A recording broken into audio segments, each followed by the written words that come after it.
All right, now let's flip to you. What do you got? What do I got? All right. So you guys were talking early. This might have been 3 or 4 podcasts, the third or fourth, about the different races at the track. You were talking about the TC shootout. Oh, yeah. And how you think it's kind of like a plateaued, maybe you said, or like fell off. No, that was said for sure. And whether drivers think they care, like whether the drivers care about it. And I remember I watched it. I was like, "Come on, what are you talking about?" Right. Because I know, like, as me as the driver, I'm like, this year I was so mad when I didn't make the race. Yeah. Like I was in 14th, 15th at the time. I'm like, I will wreck 2 people to get into this race.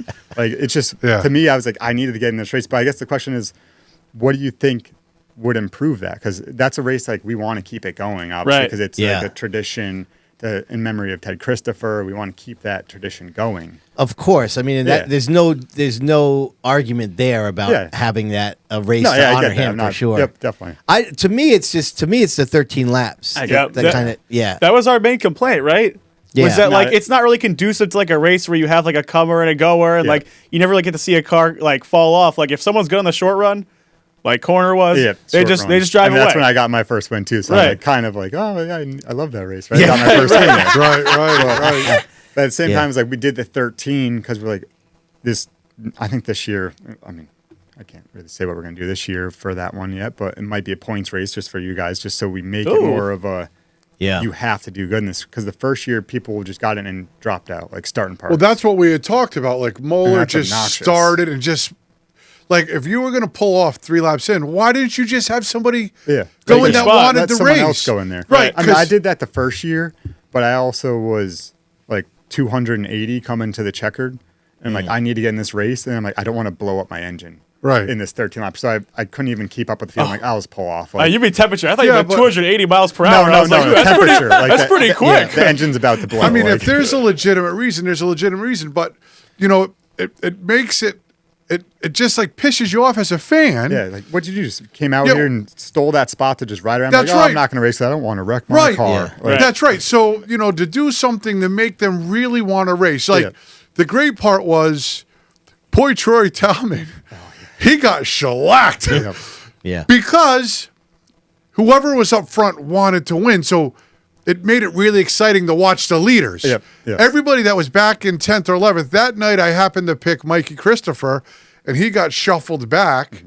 Still came up to finish 2nd or 3rd from dead last. So it made it exciting for me to watch at home. But for guys to take a spot from somebody that really wanted to be in there and just to pull off just to say you started is not good. Yeah, I agree with that. That's what that was my bitch when Moeller had done that. And I mean, was it worth it for him because of the purse? Like I know it's a decent to win. Is it? We tried to make it. I mean, the purse for that event was actually put on by like, people donating. Like that's what it originally was. Yep. Yeah. People that were wanting to put money up because that first year everyone's like, oh, we want to put something toward Ted Christopher's memory. Like, okay, we'll do a race. So it was like 13-13 to win. Then like it was 9-13, 8-13. We just kept 13 going on. I think 13th place pays 313. So it's a pretty good amount. It's worth it to start then. Yeah. Yeah. But I think if someone does that, because we can make the decision, we say, yeah, you're not getting that. Like you didn't put on a show. That's what we're here for. Right. Like, we're here, the Speedway. This is David, the Speedway talking, right? Yeah. We're here to put on a show. Put the show on so you guys think it's, whoa, that was an event. Like that was something I need to see. Like I need to come back for this race next year. The 13 lap is going to be insane. Like, do you get a good response from the drivers, or what kind of feedback you get from the drivers about the event? I mean, have you ever talked to drivers after an event? Like, you can't talk to them. Emotions are through the roof. Right. Like this year, my mom wanted to take a photo of the SK winners. Yeah. Because there was 12 of them, and is the most we've had in many years, maybe ever. And mom's, do it after the race. I'm like, Mom, people do not like each other after the race. People are going to be pissed. They're going to be dead silent with rage. Just like at death worst. stares over like down the line of staring at the guy. I was like, Mom, it's not going to be a good photo. Like, I think drivers like it, but it's like in that if I ask them after the race, they're going to hate it, right? But at the same time, if you ask them in the middle of the winter, what do you think about this shootout? They're like, that's one of my bucket list. I need to make that race. Yeah.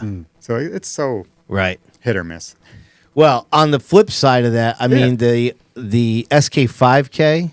Now this is coming from my home track where they had a 5K to win race for many years, and it never really caught on. They had a in the late 2000s. They had a nice run there. Oh yeah, remember like Pearl upset Robbie Summers and like Jimmy Blewett and Matt Hirschman. They had some names in that race. Yeah, they all showed up. Yep. But that only lasted for a couple years.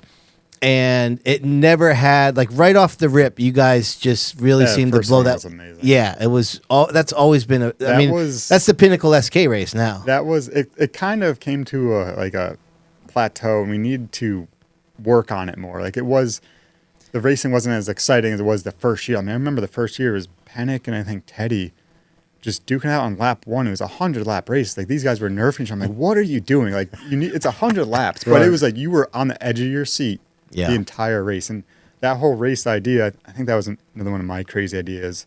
It was at the time of, we need to spice up the division, a big race. I was like, why don't we like random draw? Like, legit, I was just going to say, wasn't the random draw the lap count? Right, yeah, the lap count. And it was like, we don't know what to do with fuel. It's like, well, gamble. Like, it's either going to be a 75 lapper or 100. You better put enough fuel in for 100 or try to play the game of be lightweight and don't make it. Right. So that's your option. Yeah. So what caused the decision to go from 100 or like the random laps to just 80 laps? It kind of just, people complained enough about the random draw. And it's just at some point you're like, okay, we're sick of listening to this. Because as a fan, like, that's what makes that concept special to me. I mean, I was dicking around with these guys talking about making it 6 laps, so it was an actual 5K, but like, I just feel like having some like unorthodox number of laps really like sets it apart from the other that's open why 80s. Now it's this year, or this past year, was supposed to be 111 because of the 11th annual. And that was just the same thing. I'm like, said to my brother, I'm like, the 80 laps is, I think, boring. Like, it's just not doing it. So I'm like, let's just make it 111. He goes, why? I'm like, it's the 11th. Why not? Just make it 111. Right. Yeah. Like, why the heck not? So this year is 112. Like, random number, but yeah, but you can see what happens. Yeah, you can ride that for another. Keep going. Right. And if it don't like it, okay, we'll go back to the random. Right. Exactly. We'll keep trying stuff until something lands. The random draw was cool at the time. Then it kind of came to people complained a lot, and we're like, okay, let's do 80, and then it kind of just stalled out and wasn't entertaining, or I didn't think was entertaining anymore. So I got a question for you.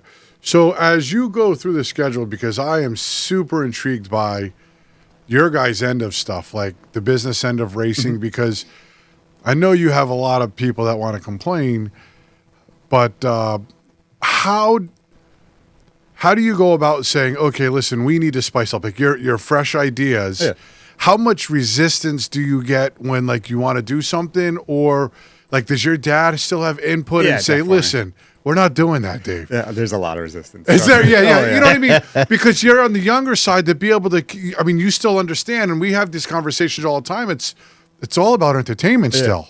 Definitely. And so for you to sit here and say you want to spice this race up, or what should we do on the 13 race? Yeah. So that's all year. I mean, we start working on, if we try something out one year and it doesn't work that Friday night, we're like, don't do this ever again. Like, put this on that board right there and make sure you say, don't ever do this. Right. But then other times, like, let's try something. Like, we're at the spot now where we could try some things that maybe will cost us a lot more money on our end, and we'll take that gamble in hopes that it plays out, right? Like SRX, for example. Like, if I told my dad 5-6 years ago before COVID, hey, we're going to pay X amount for SRX, he's like, no, absolutely not. That's insane. Why would you ever do that? Like, we don't pay that much in purse for the whole year. Like, it's like, but those are the gambles we got to play. When we make our schedule, I mean, there's probably 5 or 6 schedules that get cut before we actually make one, just because of crazy ideas. And you have to come out with these ideas, because if you just keep doing the same thing over and over, it doesn't work out until you get to that thing that's working. Right. Like, we're at a point where a lot's working at the Speedway. We have the same stuff on our schedule, or if not less than we have in years past, and that's what's working. Like, a lot more of our weekly program, our weekly divisions, our five divisions, and we're pushing those. Like, that's what's important to us, and it's working. We had the cane, and the last time we had the race, it was Wednesday or Thursday, I believe we had it. Or was it Saturday? I remember those. Yeah. And we were like, this is going to be awesome. There's some big names coming. We did pamphlets, like mail-out pamphlets to everyone in Connecticut. Like every mailbox in Connecticut got one. And the gates are going to open in like an hour. We did a pre-fan fest. Yeah. I think I was the only one there. And we were like, oh my gosh, like this was bad. Like, yeah, it's just not working. So that's when it's like things change. Like you got to change with what is happening in the world, what people think is interesting.